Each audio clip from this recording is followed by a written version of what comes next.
Chad Dukes versus the World, broadcasting live from the capital of the great Commonwealth, Richmond, Virginia, down here for Redskins Training Camp, and it's been a humdinger already, pardon the harsh language.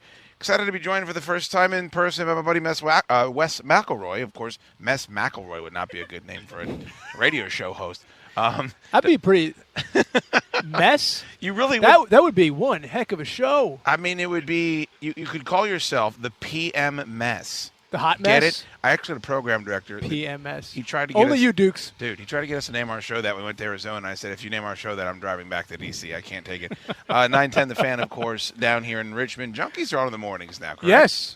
Awesome. Very cool. 6 to 10 every single day if you're going through the RVA. So it's you and it's them, and that's a good lineup. How has training camp been thus far since you are down here all the time? Toasty and humid, yeah. Which is a typical Richmond August, which is when people come down here, it's for the first time, it can be a little bit shocking. Today's not as bad, but there's been some days that just been life-sucking humidity. They must have known my portly ass was going to come down here, and they gave me a little bit of respite, which I appreciate. What has been, I mean, it's so tough to ask this question. Well, let me ask it this way first. How much has the Trent Williams situation kind of obfuscated all of the other storylines here at camp? I think it's taken over everything. Really? You have the obvious quarterback conversation, but right now it seems to be a two-horse race. And that was even before the whole depth chart, whatever it came out. Haskins has struggled, but look, it's Trent. I mean, that's for a period of time that was the polarizing topic. What side are you taking? What issue do you have with this? What questions do you have about this? And then I know you talked about this last week. It seemed like every single day something just happened to leak out that maybe favored one side or the other. So yeah, there's been a lot of storylines here to get that we haven't gotten to. There's been different things, but what lights up the phones. You know what drives people, and that's right now the Trent conversation. It is, and it's just, I don't know. I don't mind it. The media is what it is. Sports talk radio callers, you know how that works. I'm just worried that it is affecting their ability to prepare for a season to an extent where, they're not going to be able to utilize this time as well as they possibly could have. And you and I are at the same time shift, almost very close. So we don't get to OTAs and mini camps like I did last year when I was in the mornings. And you hear these things about Jay saying, hey, look, let the quarterback throw, let him throw. That's fine in OTAs and minicamps. When you hear it out here, when the line has just come barreling through, and Eric Flowers is sitting there with kind of that bewildered look, no, they're not getting the prep in. They're not getting the reps in. They're not getting and the quarterbacks aren't getting the looks. And as you said, that goes into storyline 1A of who's going to be the quarterback, who's best suited to be the quarterback. So now I think it's a little bit stronger with Donald Penn in there. Still not Trent Williams. But didn't on the depth chart, wasn't Christian one at that spot? Yeah, and what is that all about? I think we'll eventually see. Donald Penn and Wes Martin probably will be your best two options at left guard. But right now, they use what, third round on pick on Christian? Mm-hmm. I still think they're kicking the tires to see what they have there and if he's taking that next step because he did miss a significant part of the first couple days here as he was not active. So they're still bringing him along. I get it, but if that was some of the reports that we heard are true, and that was one of the main sticking points that led to Trent Williams deciding he needed to take this drastic action, and then the kid can't play at all, that's just going to be such a disaster moving forward if that's the legacy of that pick. And right now, I was trying to explain this the other day. It's the art of the holdout. Both sides, and Hoffman was on me. Craig Hoffman was on with me the other day, and he said it best. It's a game of chicken. And right now, there's been no preseason games played. We're still, 4.5 weeks away from a regular season game? It's a standoff. It's to see who gives. Trent's got good leverage right now as we're sitting here talking about the left side of the line. Long term, the team's got it. Let's see who budges first, who blinks first. I thought Theismann made a good point. He's on the show today, and it was talking about he will be on the show today. It was talking about the fact that, it's only 16 practices, though. You think it's all this time, and it's like – everyone is so vital, and I just can't get away from these $44,000 for each practice. 16 more of those. Look, everybody killed the Redskins when they said that they're just going to think the money eventually is going to add up. It would certainly add up to me no matter how much I had in the coffers. Kidding me? $40 a day would pay me. I completely agree. And what was the Skins line or the Les Carpenter line in there that seemed like it came from the Redskins side? They were going to bleed him? Yeah. That sounds like it came from the team, absolutely. Outside of that and Dwayne Haskins, in your mind, what is the biggest story down here? It's the one that's hard to get excited about because we know the history, and I think that's how fresh Jordan Reed looks. I don't know if we're ever going to see 2015 Jordan Reed, but really, I think it was the first or second day. It all blends together being out here every single day. It was when he made Landon Collins miss. And it was kind of, whoa, and who was that? And you're, wait a minute, that's Jordan Reed. Yeah, he can still do that. He used to be pretty good. And Hoffman said it. He laid it out perfectly. He said, look, we just forget that he's not had a healthy offseason. He's not been able to work on football. He's had to work on his body. He's had to work on getting healthy. So I know it's tough for you say it and you almost want to roll your eyes at the same time. Yeah, I get excited about Jordan Reed for how many weeks? But right now, I think that's one of those things because this is an inside to outside offense. Trey Quinn's looked really good.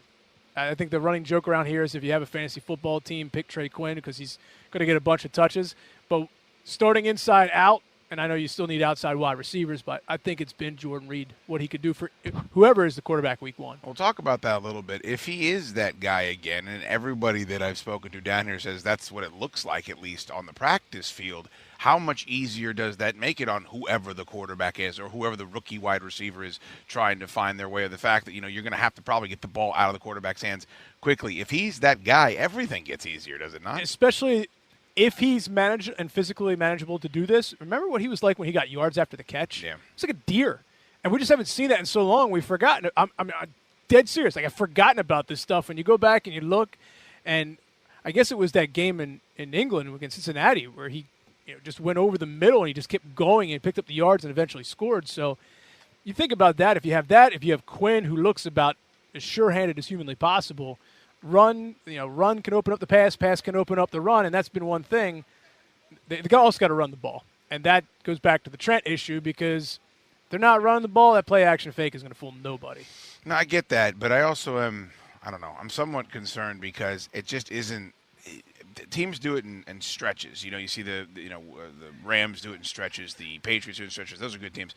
But you got to throw the ball, and you got to be able to throw the ball down the field, and chunk yardage is so important. And I want them to be able to run the football and play defense, but it's not 1986. I just am concerned if that is their only strength, that's the only way they can win. Well, that doesn't really vibe with the culture currently in the NFL. And maybe I just have it's first impression fever, but Terry McLaurin has really he's had a good camp. He's had a real solid camp. He's smart.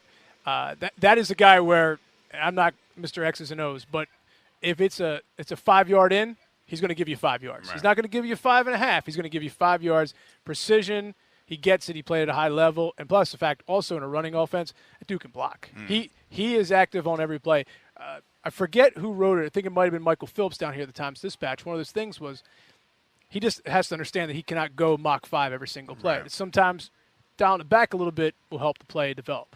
Sounded like I saw one of your tweets that Tony Wiley did a nice thing in the media room today when the news came down. Of course, Don Banks passed away. That sounded like it was a nice thing for you guys to do. It was. We were sitting in there, and Tony just came in, and I know Don's been here a couple times. He's got a lot of colleagues in that room. I've known Don kind of like you do, a little bit on the show and a little bit off. Class act. Never, every time you call him to be on the show, it wasn't yes or no. It was what time you need me. Sure. So yeah, it was really classy of. Because I think, and I hope every media room across the NFL did that today. There's two people I've said this about.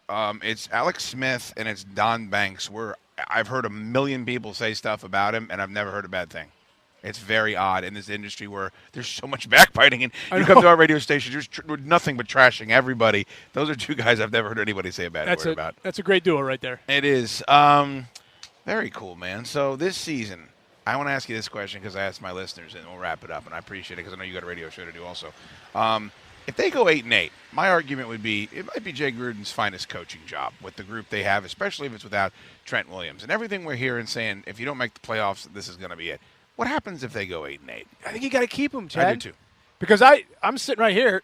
I don't see a playoff team. No. I don't see a playoff team with Haskins, with Case, or with Colt. And, yeah, we know the marriage of a quarterback and his coach. What if you get to Haskins in Week 10, and 2 weeks he stumbles, but all of a sudden he turns it on, and all of a sudden you're ending this season on a high note, and people are actually showing up Week 17 in Burgundy and Gold. I don't know if the last game's a home game, but what if Redskins fans are actually showing up? You just can't dismiss Jay Gruden. I agree. Jay Gruden has dealt with so much as a head coach, and I know that you got to have results, but this is not your typical NFL team, and what Jay's done to get even a 7-win season sometimes has been darn near short of a miracle. I've had so many people tell me how good he is at just navigating Ashburn with all of the minds that are around And not there. everybody can do that. No, that's very difficult. at YoWes910 the Fan. I'm so distraught someone's squatting on Wes910 the Fan. Give him a follow, and of course, afternoons down here in the great city of Richmond. Wes, thanks so much, buddy. Dukes, thanks. Appreciate it. Great to finally see you in person. Wes McElroy, everybody. We're broadcasting live from Richmond, Virginia for Redskins Training Camp. This is Chad Dukes versus the World.